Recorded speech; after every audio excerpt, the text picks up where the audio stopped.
The same impossible address. The one that appeared in his delivery app. The one that existed nowhere else. Except here. Carved in old, weathered wood. As if placed decades ago. Long before he ever became a delivery driver. Long before the road was removed from maps. Long before anyone should have known it existed. Ethan stood slowly. The sign still half buried. The fog figure inching closer. The house whispering softly. Maps shifting inside. He took a step toward the trees, intending to run, to escape deeper into the forest. But the trees moved again. Branches twisted downward, blocking the path, closing off the forest like living gates. Ethan's heart raced. His only path left was toward the house, toward the open door, toward the shifting maps, toward the voice that spoke his name, and his address, and waited for him. The fog figure drifted forward, its form clear now, arms long, head tilted, shadows swirling inside its shape like trapped smoke. Ethan backed toward the porch, each step slow, careful, fear tightening around his chest like a rope. The wood groaned under his weight again, louder, as if warning him. He clutched the package to his chest, feeling the cardboard pulse faintly, as if something inside moved, as if something inside breathed. The door creaked wider, inviting him in, shadows spilling across the porch in long-reaching shapes. The voice whispered again, softer, almost pleading, calling him, welcoming him. Ethan felt a chill crawl up his spine. He stood at the threshold, 1 foot on the porch, 1 foot still in the cold night, the house breathing faintly, the maps rustling, the pins clicking into place, the fog figure stretching its hand toward him from behind, and the package in his arms growing warmer, almost hot, almost alive. Ethan's fingers trembled, his mind racing, his heartbeat thundering, as he stared into the doorway and saw a second figure inside the house, standing perfectly still, its eyes locked on him, its outline familiar, too familiar, because it looked exactly like him, standing in the dark, waiting. Ethan stared at the figure inside the house, his own face, his own posture, his own expression, as if he was looking into a mirror that reflected something deeper than his body. The air around him felt heavy, thick with cold pressure, as if time itself held its breath. The fog figure behind him stepped closer, its form shifting, its shoulders rising and falling, breathing in perfect rhythm with Ethan's own breath. The two figures, one behind, one in front, moved subtly, almost imperceptibly, like they reacted to him, like they waited for his next decision. Ethan's legs trembled. The porch boards groaned under his weight. He clutched the package tighter, feeling the warmth inside pulse again, stronger, more alive. His voice cracked as he whispered into the darkness of the doorway. "Who are you?" The figure inside tilted its head. Its eyes glowed faintly, a soft amber light, not bright, not human, but aware. When it spoke, the voice matched his own perfectly. Tone, breath, cadence, everything. "I am the one who delivers what you leave behind." Ethan's throat tightened. What does that mean? The figure raised its hand slowly, a smooth motion, as if guided by invisible strings. It pointed toward the package. "Open it." Ethan shook his head instinctively, fear rising in sharp waves. The package trembled in his grip, a faint scraping sound coming from inside. Slow, metallic, deliberate. The fog figure behind him stopped moving, as if waiting for him to obey. The trees fell silent. The wind stilled. The house seemed to lean closer, listening to his heartbeat. Ethan swallowed hard. His fingers dug into the cardboard, the heat from the package spreading through his palms, almost burning. "What is inside?" The figure spoke again.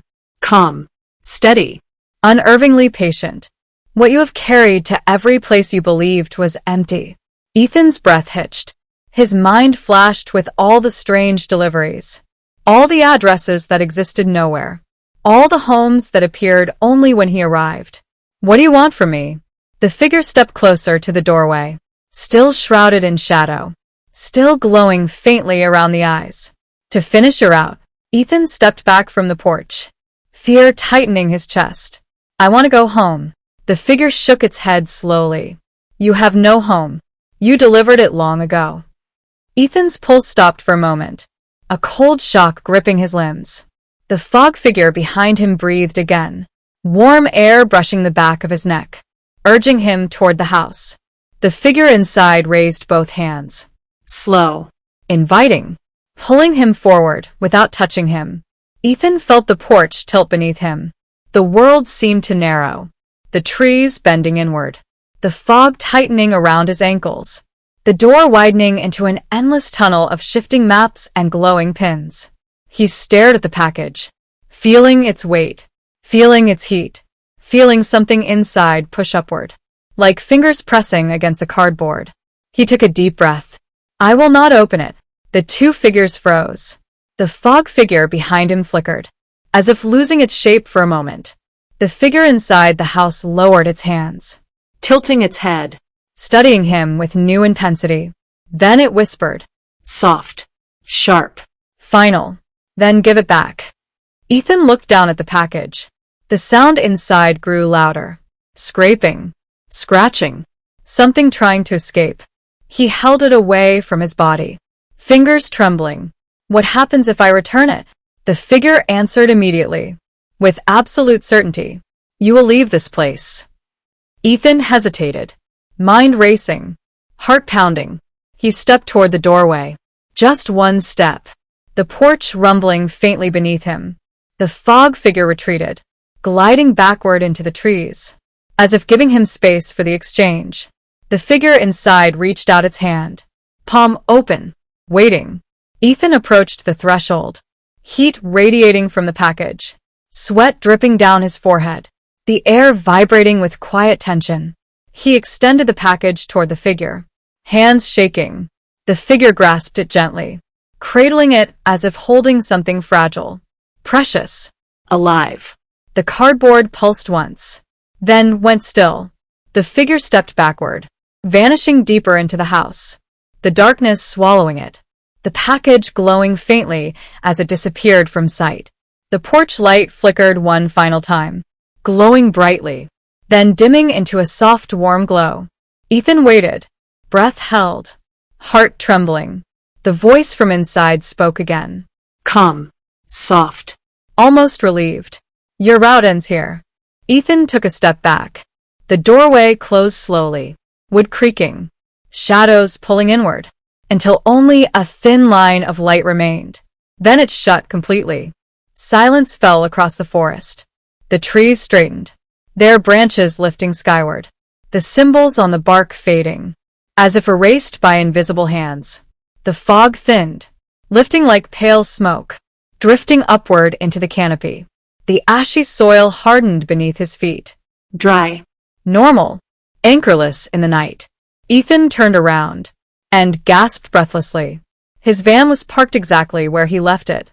Clean, untouched, shining faintly beneath the moonlight, as if it had been there the entire time.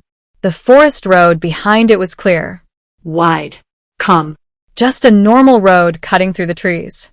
He staggered toward the van, legs weak, hands trembling, heart still racing. He grabbed the door handle, expecting it to vanish, expecting the world to twist again, expecting something to pull him back. But the door opened easily. The seat felt warm, real, familiar. He started the engine. The dashboard lights glowed softly. The GPS loaded normally, showing the road back to town. Every street real, every address factual, every turn mapped. Ethan looked back toward the house. It was gone. No porch, no walls, no light, no shadow, only trees, only darkness, only the road stretching into the distance. He stared for a long moment, unsure whether he wanted to believe what happened, unsure whether the forest wanted him to remember. The GPS chimed softly. Proceed to the main road. Ethan shifted into drive, hands still shaking, mind still spinning, heart still unsteady. The forest remained still, Come. silent, as if watching him leave. He drove slowly, eyes on the road, breathing gradually returning to normal. The night felt lighter, the air warmer, reality settling back around him. As he reached the edge of the forest, the moonlight broke through the branches, casting long silver lines across the hood of the van. But something glowed faintly on the passenger seat. Ethan turned his head. A small piece of paper lay there, Clean. uncreased, perfectly centered. He picked it up with trembling fingers. On it was a message, written in his own handwriting. Smooth, Clear. undeniably his. The words were simple. Thank you for the return. Below it, a single address was printed. His home. His real home. Untouched. Unchanged. Waiting. Ethan exhaled softly. A long, shaky breath. Relief flooding through him. Tension melting from his shoulders. He placed the note gently on the console, shifted his hands on the wheel, and drove toward the familiar lights of town, leaving the forest, the impossible house, and the final delivery behind him forever. The route ended,